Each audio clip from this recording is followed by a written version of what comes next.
আজকা কত মার বুক খালি হয়েছে, যার ভাই হারা গেছে সে বুঝে ভাইয়ের মর্যাদা কি, যার বোন মারা গেছে সে বুঝে আমার বোনের মর্যাদা কি। আজকে হ্যাঁ করলে আমরা দেশে স্বাধীন চোখ দেখছি। যে ছাত্ররা এটা করেছে এর ভিতরে একেবারে স্কুল গোয়িং হয়নি এমন বাচ্চাও আছে, কেবল স্কুল গোয়িং হয়েছে এমনও আছে, সবাই আছে তারা জীবনও দিয়েছে, হেলিকপ্টার থেকে গুলি করে তাদেরকে মেরে ফেলানো হয়েছে। তো এখন তাদের তো একটা খেতাব হওয়াই উচিত, পাওয়াই উচিত। অবশ্যই তাদেরকে বীর খেতাব দেওয়া উচিত এবং যারা শাহাদাত বরণ করেছেন তাদেরকে অবশ্যই জুলাই বিপ্লবের শহীদ ঘোষণা করা উচিত রাষ্ট্রীয়ভাবে, এবং যারা তাদের অঙ্গ প্রত্যঙ্গ দিয়ে বিভিন্ন অঙ্গহানি পঙ্গুত্ব বরণ করেছে রাষ্ট্রীয় মর্যাদায় তাদেরকে যুদ্ধাহত এভাবে সম্মানিত করা উচিত। তাদের আত্মত্যাগের কারণে তো আসলে আমাদের এই যে নতুন বাংলাদেশটা আমরা পেয়েছি, তো তাদের যে এই জীবনের দানের মাধ্যমে তো আমাদের নতুন স্বাধীনতাটা পেলাম, তাই অবশ্য ওদের এটা স্বীকৃতি দেওয়া উচিত। প্রথমত হলো আমরা তো 1971 সালে স্বাধীনতা পেয়েছি, পাকিস্তান থেকে আমরা যুদ্ধ করে রক্তক্ষয়ী সংঘর্ষের মধ্যে আমরা স্বাধীনতা অর্জন করেছি, কিন্তু এই 53 বছরের স্বাধীনতার কোনো সুখভোগ আমরা করছি বলে আমার কাছে মনে হচ্ছে না, এবং জাতি সে নিষ্পেষিত এবং অবহেলিতই ছিল। এখন জুলাই বিপ্লবে যারা নিজেদের জীবন নিজেদের রক্ত দিয়ে ঐতিহ্য বীর জাতি বাঙালি এটাকে ঐতিহ্য সমুন্নত করে যারা স্বাধীনতা দ্বিতীয়বার স্বাধীন হয়েছে, অবশ্যই তাদেরকে বীর খেতাব দেওয়া উচিত এবং যারা শাহাদাত বরণ করেছেন তাদেরকে অবশ্যই জুলাই বিপ্লবের শহীদ ঘোষণা করা উচিত রাষ্ট্রীয়ভাবে, এবং যারা তাদের অঙ্গ প্রত্যঙ্গ দিয়ে বিভিন্ন অঙ্গহানি পঙ্গুত্ব বরণ করেছে রাষ্ট্রীয় মর্যাদায় তাদেরকে যুদ্ধাহত এভাবে সম্মানিত করা উচিত, এবং তাদের দেখভাল এবং সম্পূর্ণ সংসারের ব্যয়ভার রাষ্ট্রকে অবশ্যই বহন করতে হবে। এরকম একটা জালেম সরকারের হাতের থেকে এই দেশটা উদ্ধার করে দেশে, যে দেশটা মনেই হতো না যেটা বাংলাদেশ, মনেই হতো যে অন্য কোনো দেশের করদরাজ্যে পরিণত হয়ে গেছে।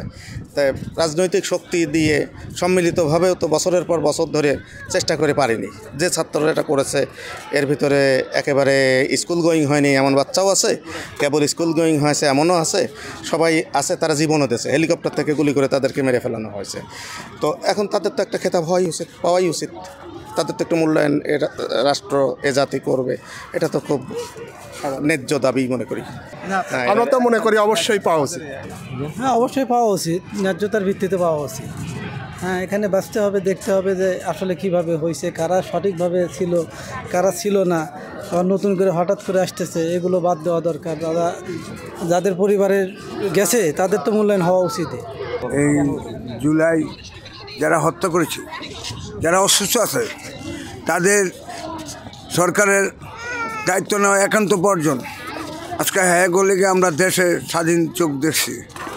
আজকা কত মার বুক খালি হয়েছে, যার ভাই হারা গেছে সে বুঝে ভাইয়ের মর্যাদা কি, যার বোন মারা গেছে সে বুঝে আমার বোনের মর্যাদা কি। এত বড় ক্ষতি বাংলাদেশে হয়েছে, আমরা এই জন্য মর্মান্তিক দুঃখিত। এই দেশে আর কোনো ফ্যাসিলিটি দল আর আসবে না, আর আসবে না। এখন আমরা মুক্তভাবে চলতে চাই, কোনো চাঁদাবাদি চলবে না। আমরা দেশের স্বাধীনতা চাই, আমরা দেশ সুন্দরভাবে চলে সেভাবে দেখতে চাই। আমরা কোনো জায়গায় যে জায়গা কিনতে গেলে যে সরকারের একদম লাগবে কোনো সন্ত্রাসী এই জিনিস আমরা দেখতে চাই না। আমরা চাই দাঁড়িপাল্লা। আমরা চাই এই দেশ আবার ইসলাম কায়েম করুক, সবাই একসাথে মোদিতে নামাজ পড়তে যাও, এটা আমরা চাই। জুলাই অভ্যুত্থানে যে সীমাহীন ফ্যাসিবাদের বিরুদ্ধে যে ছাত্র জনতার আন্দোলন ছিল, সেই আন্দোলনে যে সীমাহীন ত্যাগ, তাদের জীবন গেছে, তাদের অঙ্গ গেছে, তারা বাড়ি ছাড়া হয়েছে, বিভিন্ন ধরনের তারা নির্যাতনের শিকার হয়েছে। সেই কারণে তাদের একটা স্বীকৃতি হিসাবে তাদের অন্তত একটা খেতাব বা একটা পার্মানেন্ট একটা সংবিধানে অন্তর্ভুক্ত করে একটা তাদের জন্য একটা ব্যবস্থা করা উচিত। পৃথিবীর যে কোনো মুভমেন্টে সে বিজয়ীদের জন্য রাষ্ট্রীয়ভাবে একটা খেতাব থাকে।